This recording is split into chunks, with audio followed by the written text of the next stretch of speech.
It was a pretty good weekend for other teams in the NFC North, so what does that mean for the Minnesota Vikings? Welcome to the Locked On Vikings podcast.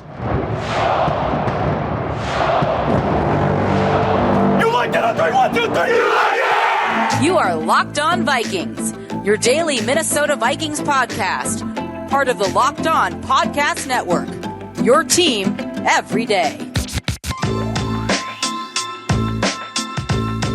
What's up, everybody? Welcome to the Locked On Vikings podcast, where we're always trying to learn something new. It's part of the Locked On Podcast Network, your team every day. And thank you so much to those of you who listen every single day, especially now that we are here in the offseason, at least for the Vikings. Those of you who are still around listening to whatever stuff we talk about, draft, free agency, cap, all of that stuff. Appreciate you all so very much. If you are new here, you can find the show wherever you find your favorite podcasts, whether it is anywhere where you listen to podcasts, including SiriusXM and the SiriusXM app. And if you just Google Vikings, or when they're in season, or like Timberwolves in the SXM app, you can find live hometown broadcasts of all of the games. You can also find this show on YouTube or Amazon Fire and Roku. Just download the Locked On Minnesota Sports app. Today's episode is brought to you by LinkedIn. LinkedIn Jobs helps you find the qualified candidates you want to talk to faster. Post your job for free at linkedin.com/LockedOnNFL. That's linkedin.com/LockedOnNFL to post your job for free. Terms and conditions apply. Today is Twitter Tuesday. That means I am answering your questions. You can always send me questions on Twitter at LukeBraunNFL or at Locked On Vikings, although I recommend that you use the Google form, which is in the show notes, because that's way easier for me to track it, or send me an email at LockedOnVikingsPodcast@gmail.com. First question that I'm going to answer today is, I got a million versions of this question, but I'll take the one from Rich Funk, who says he's a longtime follower, first-time mailbagger, which I don't think that's true. I feel like I see you everywhere, Rich. I feel like you've asked a bunch of questions. I don't know. Or maybe you just reply to me in other ways. Either way, I know you, Rich. Who says, does the emergence of Green Bay and Detroit change the way Kwesi looks to rebuild this team? Okay, I have seen this everywhere. And I didn't talk about it yesterday because I knew there'd be a million questions about it. So I figured I'd just do it when everybody asked. But here's the way I feel about this. A lot of people say, like, oh my gosh, Green Bay, they got Jordan Love and Detroit looks better. How do the Vikings survive? And the answer is that they should leave the Pac-12 and join the BIG like USC and UCLA did. I'm just kidding. So I guess I would have to ask a follow-up question to that, which is, what would change? Right? Like, should they make those changes is a fine question, but what would the changes be if they did make changes, right? Like, because there was an 11-6 team in the division that has now won a wild card game, and then there was a 9-8 team in the division that also won a wild card game. Because of those two teams, are we like not paying Justin Jefferson now? Is that what's like? Should we not give him a contract? Because it feels like we kind of might need him to deal with the teams that are better, right? Or should we not pay Danielle Hunter? Again, kind of feels like we might need him against like Jordan Love, who can run around a little bit and throw off platform and stuff. We need somebody with a lot of good pursuit, right? That's Danielle Hunter. Should we not trade up for a quarterback? Like, I don't really see what the change would be if you decide to change your approach. And I think what people are really driving at here, and somebody else asked this pretty point blank, was like, should they just explode everything, blow it up, and just go through a couple seasons with no players? Which is what everybody wants to do when you feel bad about the team. You just want to kind of quit and give up, right? Which that is what that feels like to me. And I've talked so much about why I don't like that. But what I'll say is, if, let's say, Jordan Love is truly the guy that everybody says, I didn't even see the Packers game, so I won't chime in on that. But I know they blew out the Cowboys. But if Jordan Love truly is that guy, he's the next Aaron Rodgers, and they got him for 15 more years. We're not tanking for 15 years, y'all. Eventually, you're going to have to man up and play somebody who's good. And I hate to be a boomer about it, but yeah, man, if there's good teams in the division, tough. There's good teams in the league. Sometimes you have to share a division with them. I don't really see any logic to look like. I can't imagine if you look at the Chargers, right? I was thinking about that from their perspective. They got Patrick Mahomes in the division. They can't win the division. Chiefs have won the division 8 years running, right? Should the Chargers trade Justin Herbert away and be like, we give up. We can't beat the Chiefs. Let's just be bad for a while. Let's not spend any assets. Let's just amass cap space for 5 years until Patrick Mahomes is old. That would be the most insane thing ever. Everybody involved in that decision should be banned from football. It's not going to happen. So what should change? I don't know, man. You can change things in, I think, more subtle ways. For example, let's say you're really worried about Jordan Love. Jordan Love is the thing that I know about him is that he loves to throw off platform, which can make it really annoying because you can move him off his spot and not affect his accuracy, right? Which is the same thing that Aaron Rodgers had, right? So you can change the kind of people that you have, right? You want maybe faster edges that are better at pursuit, that can close down those lanes faster so that he doesn't have time to get that off-platform throw, right? Where if you had a guy that was really good at scrambling but had to set up to throw, that takes a little longer, you might not need as much speed. That kind of thing. It can affect the type of player you have, but ultimately, Jordan Love only constitutes 2 of the 17 games of a given year. So to construct your team around him in particular would be kind of neglecting 15 of your games. I think build the best team you can and do your best. And that seems to be a really unsatisfying answer for a lot of people. And I think it's because it's simple and it's boring, but it's the truth. Build the best team you can and let's see how you do. I don't think that there's like a magic skeleton key to any of this stuff. Camilla from Brazil says, the universe brought you the defining decision. You need to choose the Lions or Packers to win this year's Super Bowl. Who do you choose and why? You guys are going to hate me. You're going to get me in so much trouble. I choose the Packers. I can't live in a world where the Lions won a Super Bowl before the Vikings. Like, the Lions sucked for 50 years, and the Vikings have been at least respectable for 50 years. To reward sucking over like being good just is wrong to me you can tell, right? The way that I talk about tanking and all that stuff, like sucking is bad. If you listen to me on Locked On NFL, the teams that go out the hardest are the teams that are like Carolina this year. You guys suck. I'm sorry, Panthers, you're ass. Like, you are bad. I can't deal with you. So I can't live with that being rewarded. I think that's bad for the sport, right? The Lions need to have a couple good, not great years. The Lions don't get to win a Super Bowl until people are saying that they should tank for draft picks because they've been only a 9-win team for too long, right? Facebook trained historian says, will it take the Vikings finishing in 4th place in the division with Kirk at QB to make the Wilfs come to their senses? So I sort of don't like this framing of like, when will the Wilfs come to their senses? As though Kirk Cousins being bad is a universal and obvious truth that everybody but those out of touch billionaires agree with, right? Like, because it's not. It's like been the center of debate for 6 years, so much so that the debate got boring. So a lot of people that aren't the Wilfs will be like, what do you mean come to your senses? Kirk should be the quarterback. A lot of people in the Vikings media sphere think Kirk should be the quarterback. And certainly a lot of people in Minnesota think Kirk should be the quarterback. The Wilfs themselves, I don't think they're the driving force of this. I think O'Connell and Kwesi like Kirk and want to bring him back so long as the price is right? To the point of will it take the Vikings finishing in 4th place? Man, they were tied for it.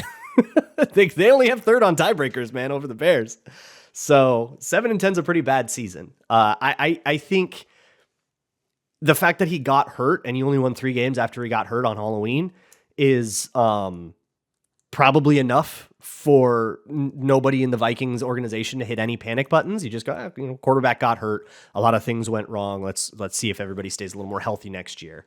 And you can kind of feel like you're taking a reasonable process there. But I don't think a last place finish, especially if we're in this world that everybody's freaking out about, that all the other 3 teams are so good. And it's this crazy great division. And then there's the weenie little Vikings that can't decide that they don't want to be 500 anymore. Like, look, if all 3 other teams in the division are over 500 and the Vikings get last by way of being 500, you still get to say, 2 more wins, Hey, if we a couple more bounces in that Chargers game and another bounce over there, if we get one better drive against the Bears and we're in the playoffs instead, like, you can still make that argument. So no, I think for the Vikings, for the Wilfs to be like, we're just going to blow this up and not care about being good anymore, I think you need like a 2-win season or some kind of catastrophe that happens off the field or something like that forces their hand into like, man, we just need a year to recover from this disaster where, the coach got arrested or something like that.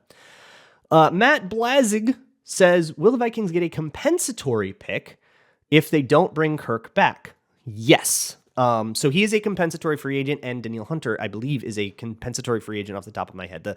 The key factor is how many real years did you promise to that player, right? If I sign a player for 3 years with 2 void years tacked on the end of it for cap reasons, and he plays out those 3 years, then his contract voids, he counts for the compensatory pick because the salary cap compensatory formula sees that as a 3-year deal with some cap finagling, not a 5-year deal that he was cut early from. But if I cut him, or if I sign him to a 5-year deal and then cut him 3 years into it for the same cap stuff, the compensatory formula says, you said you would play that guy for 5 years and you cut him early. You don't get a comp pick for this. And I think that might be part of the rising popularity in void years, is that it's essentially cutting a player early, but you still get your comp picks. That's probably a better way to explain it than the way I've been doing in the past. So yes, they do get a compensatory pick for Kirk Cousins if he goes and signs a big enough deal somewhere else. I've got a bunch of more questions remaining, so we're going to make sure that we have all the time in the world to get to them. Today's episode of Locked On Vikings is brought to you by LinkedIn Jobs. It's the beginning of the year. That means you might be looking for hiring, you might be looking for expansion, you might be looking to replace people that went off and did something else for the 2024 year. Whatever that situation is, and whatever situation you are working for, whether you're a hiring manager for a bigger company or you're running your own small business, you can't just focus on hiring all day. You got some other stuff going on, and you probably need some help to get that done in a timely manner so you can focus on all the other things your job requires. That's where LinkedIn comes in. They have a whole bunch of great resources to help you get hiring done and get it done right. A hire is a really big investment, and therefore it's a really big risk. So their tools, like screening tools to help you narrow things down, can help you consider a bigger portion of the more than 1 billion professionals who are on LinkedIn, as well as narrow it down to somebody who's right for your company, so you don't end up right back here in 3 months, but with a whole bunch of training resources down the drain. So post your job for free at linkedin.com/LockedOnNFL. That's linkedin.com/LockedOnNFL. You can post your job for free. Terms and conditions apply.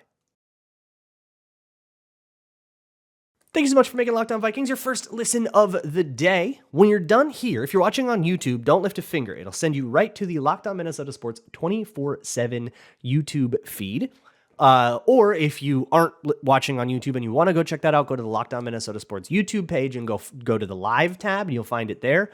That is every Locked On Minnesota Sports show on a loop 24/7. Just put that thing on in the background and you can stay up to date on the Wolves, the Wild, the Twins, of course, the Vikings, and all of the roundtable shows we have at Locked On Minnesota Sports. The next question comes from Skull and then a bunch of numbers, who says, when do you plan to watch QB film and get a take on who we should draft? Boy, do I have news for you.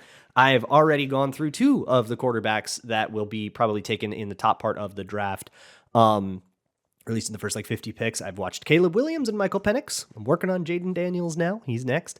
I will go through what I'll call the big 6, which are those 3 guys, Drake May, JJ McCarthy, and Bo Nix. I'll watch those guys hopefully before Kirk Cousins' decision is made, whether it's a cut or whether they let him void or they get a contract or whatever. I want to kind of get those guys done so that I have a frame of reference for what they're selecting against, because those guys, and entering the draft and kind of trying to take your shot at getting one of those guys, is the main alternative to Kirk Cousins, right? So I kind of want to get a better sense of what that looks like so that I can better judge that move whenever it happens, whatever it is. If you want to check out my Penix and Caleb Williams things, you can find an article at Wide Left about each of them. I think the Wide Left article about Caleb Williams goes up Tuesday or Wednesday. Or you can go to patreon.com/LukeBraunNFL and you can watch my hour-long breakdowns on each of those guys for free.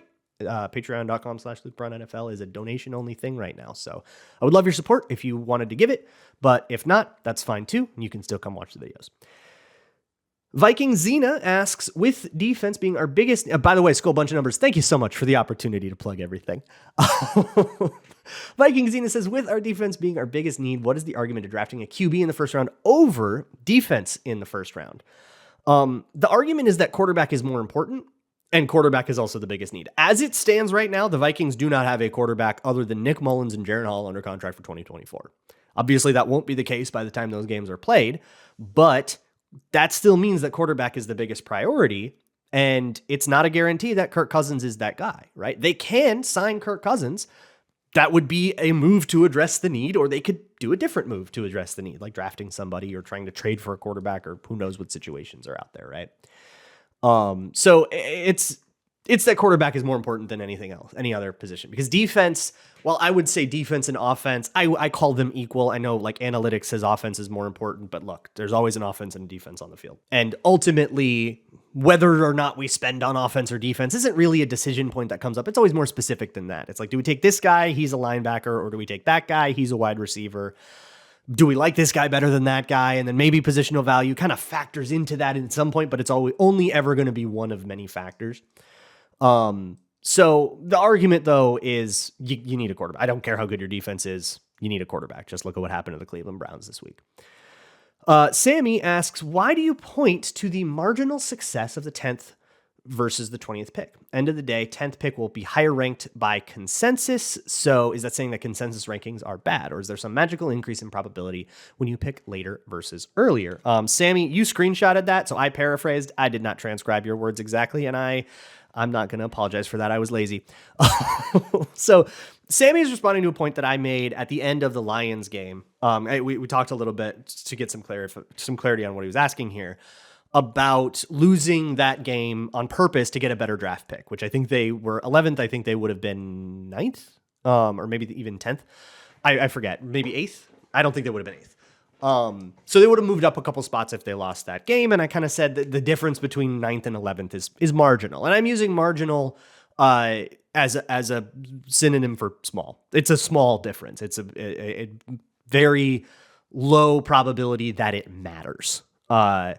Now, what you said, like the difference between the 10th and 20th pick, right? Like if the Vikings had made the playoffs and then gone to play Dallas, well, the 7th seed could win that game. So there's that. As we saw, but also, okay, let's say they go and make the playoffs and then they get bounced and they actually are drafting, 20th instead, of drafting 11th, right? What's the difference? And analytically, you're right. The 10th pick is better than the 20th pick, probably 60% of the time. It's like a 60-40 thing.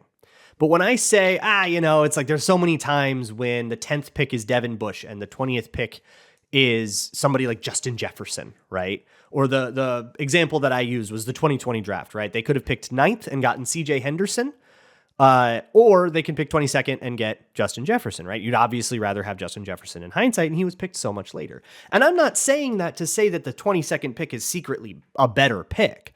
There is something to be said for those guys are going to better circumstances usually because they're going to playoff teams and teams that, are surrounded by better talent. So they have a possibly better environment and you might see that effect. But ultimately, yeah, you're going to get a better player generally with the 10th pick than the 20th pick. But it's like generally. And the draft is really, really random. I don't know if you've noticed this, but the draft has a lot of surprises in it all the time. Guys that go first overall absolutely bust out. And then the guys that, quarterbacks that are drafted in the second round are absolutely better. That stuff happens, right? The draft is a huge crapshoot. It's a total cliche to say that. So when I'm saying that, I am referring to that randomness.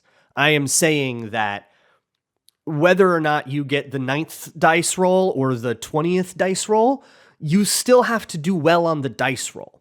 And so for if you're rooting for the future of the Vikings, right? If you're saying I care only about the long term of the Vikings because I know this season isn't the Super Bowl season, all I care about is the long term of the Vikings.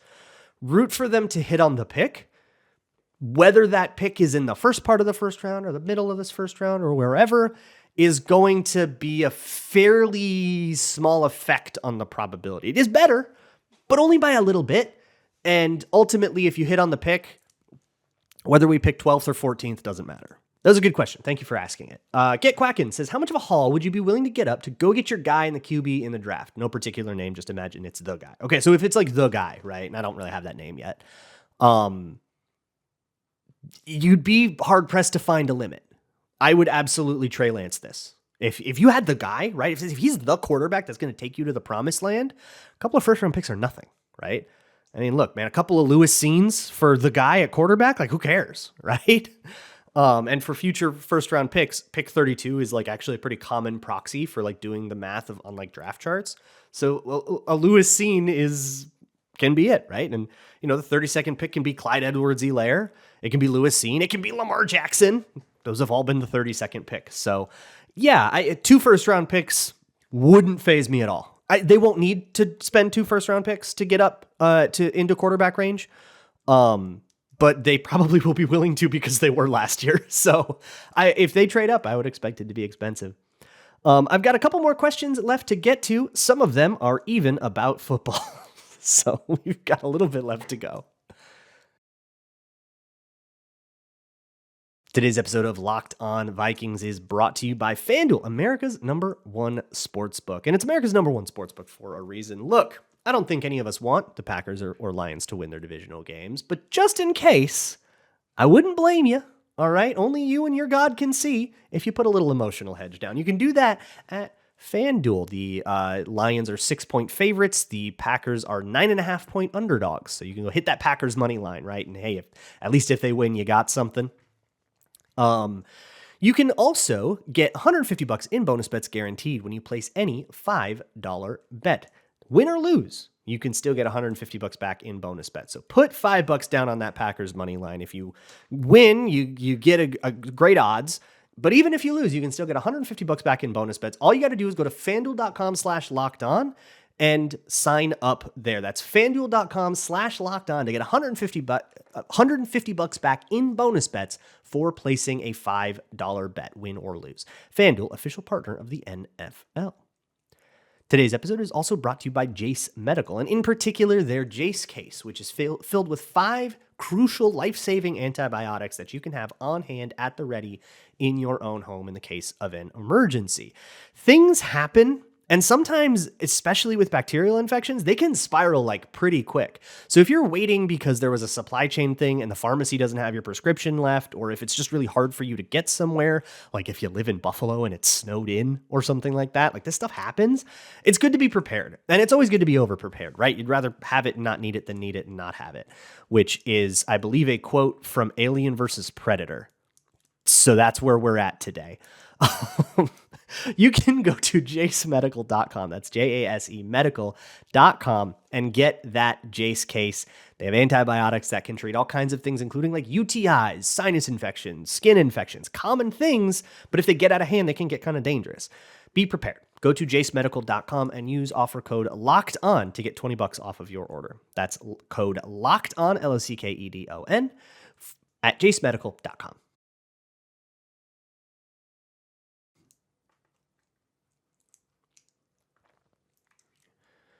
Moving right along with this Twitter Tuesday episode of the Locked On Vikings podcast. The next question comes from JVswaps, who says, do the Vikings need a starting running back? Yes. Not a lot of detail there. I just kind of don't think these guys are good enough. I would love to bring Cam Akers back. I think he can be that guy if he is healthy. I wouldn't hang my hat on it, right? I wouldn't put any weight. I wouldn't make that a load-bearing column, but bring him into camp, right, and see what happens. I don't think it'd be expensive at all. And hey, let's see if he can win a job, right? Wouldn't hate, somebody said, would you spend on a mid-tier free agent like Zach Moss? Sure. Would you draft somebody? Yeah, sure. I mean, I wouldn't take a first rounder. Would you get Saquon Barkley? I actually kind of would. I think that'd be kind of hype. And I think that because the running back market is so depressed and deflated that the money doesn't faze me much anymore. Like $11 million for the best guy at the position is not that much. I mean, it's like pretty close to Josh Oliver. Josh Oliver's making like $3 million less than that a year. Like, it's not that bad. Like, that's less than Marcus Davenport. I mean, I don't know. It doesn't seem too crazy to me. So I think there's a lot of different ways to go about that. I have very little issue with like any of them. I think the one thing I don't want the Vikings to do is say, yeah, we're good with Madison and not get a serious running back at all. Like, one more Dwayne McBride 7th round pick and say, let's just compete. I would like them to get serious competition. I'd love for them to get like a true starter that says this, you're the guy now. And Alexander Madison as a cap casualty actually isn't out of the question either. But I can at least make my peace if they go, we brought in a guy and he's going to compete for the job and we'll have an open camp, a true camp competition. I just don't want to anoint Alexander Mattison with the role after he got benched for 2 different guys last year. And I don't think that they will. Like, I think they've already kind of like made their opinions on Mattison pretty clear. A Hyundai for one is a Hyundai for all of us. I don't usually read your display name, but I like that one. You said last week that the Vikings should pay Hunter. I think the main worry is paying a player like him on a relatively short contract where there is nowhere to dump the money. I'm going to be honest, I don't fully understand your concern here. I would love it if you clarified that for me. I'm going to do my best though. So I think your concern is with like dead cap and like rolling over guaranteed money and stuff like that. If you sign him you don't have to sign him for a 5-year deal with void years and stuff on it. You could just sign him to a 2-year deal. And the void years that he has will continue to have like extra little bits on his signing bonus, but that they'll be baked into the cap hits that we get used to, you know? So it'll be part of it. But I think a 2 or 3 year deal for Danielle Hunter would probably be okay. I think a lot of the contract projections are like 2 years, 50 some mil, or it might have even been like 3 years, 70 some mil or something like that, like 25 or 20 something a year, which is, I think I said like 23, 24, like something like that. For 2 or 3 years. If he gets old and you want to cut him, I do think you can structure the contract such that that is doable, but uncomfortable. But I also think that Danielle Hunter probably is going to want a lot of guarantees. There's all, so guaranteed salary and then trading him might be the move there as well. I hope I answered your question. Maybe that's what you're asking for. So the way to get that done would be to guarantee a lot of base salary, not signing bonus. And then just like structure that base salary into the payout structure that you want year by year.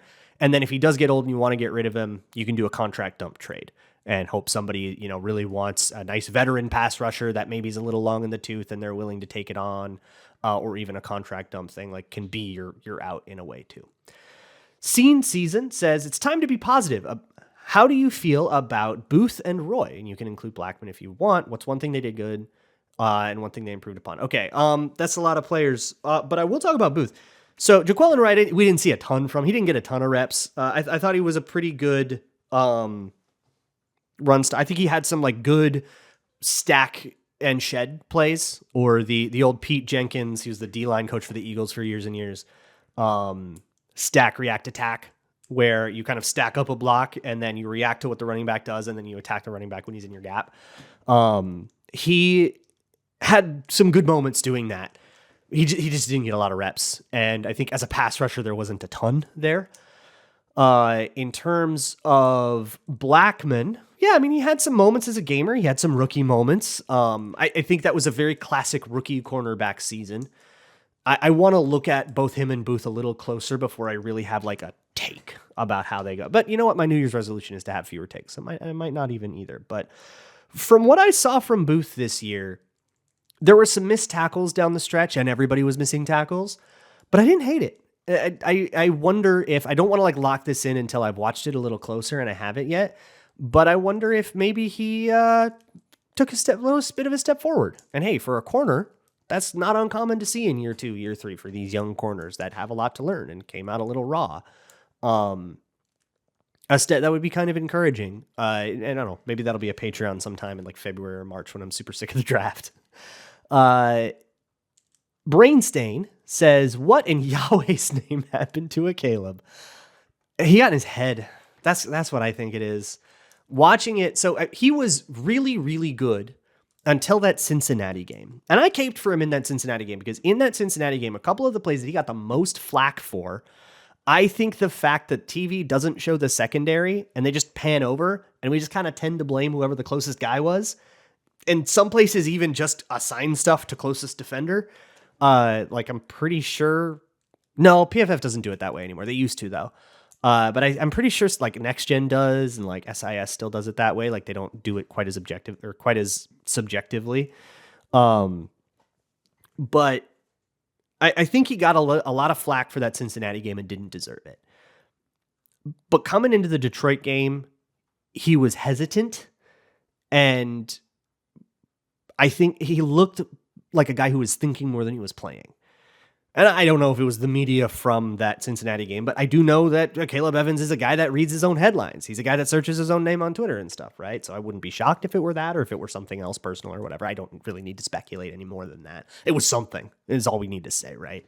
But he started playing a less confident brand of football. And at cornerback, if you lose your confidence, you get dusted a lot. It's like a gymnast getting the twisties. It's like as soon as you lose that swagger and that absolute 100% certainty that you're doing the right thing, you're going to be hesitant, and hesitant means beat. That's just how it works at DB. So I hope he can get out of his head and have a little bit of a bounce back. I'm sure that there will be lots of competition at cornerback next camp. Finally, Denver says, last year you talked about making food from the 2 Super Bowl cities for your Super Bowl party. How do you decide what to make for a city that's not well known for its food? This is a Baltimore question. I see you, and we have long discussed what the move is if Baltimore does indeed make it to the Super Bowl.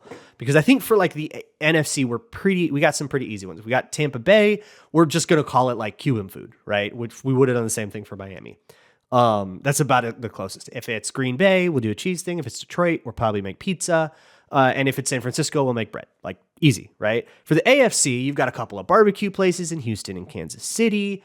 You've got Buffalo, which I think we probably will make wings regardless. So that feels a little lame. We were actually going to do a bite, like I think making like a bison burgers or something, try to source the meat. But Baltimore is the stumper. Right? What do you do with Baltimore? And we kind of figured, okay, let's think outside the box, because we could do crab cakes is like a big Baltimore thing, but for dietary reasons, that's not an option for us. There's like a dessert. There's like an 8-layer cake, like a thin layer cake thing that's like very Baltimore. If anybody's from Baltimore and has like, no, this is the dish of Baltimore, if it's not seafood, please let me know. No seafood, but I'm open to it. If anybody's from Baltimore and you're like screaming at me that what's the dish, please let me know. Please hit me up. But what we kind of figured is let's think outside the box and let's do purple, and let's do it by colors, right? If it's San Francisco and Baltimore, let's do a bunch of purple food with like purple sweet potatoes and, blueberry stuff on the dessert, and like, it's like make purple food as eggplant, stuff like that. And then, red food or blue food or green food or whatever it has to be from the NFC. That's probably going to be the move. Or we thought maybe about doing like some kind of fowl and saying we're eating Raven or something like that. But yeah, we're open to creative ideas too, and we've come up with a lot of things. Don't worry, I will share with you what we come up with, because this is like the hardest I ever work in the kitchen is for the Super Bowl. So I'm very excited.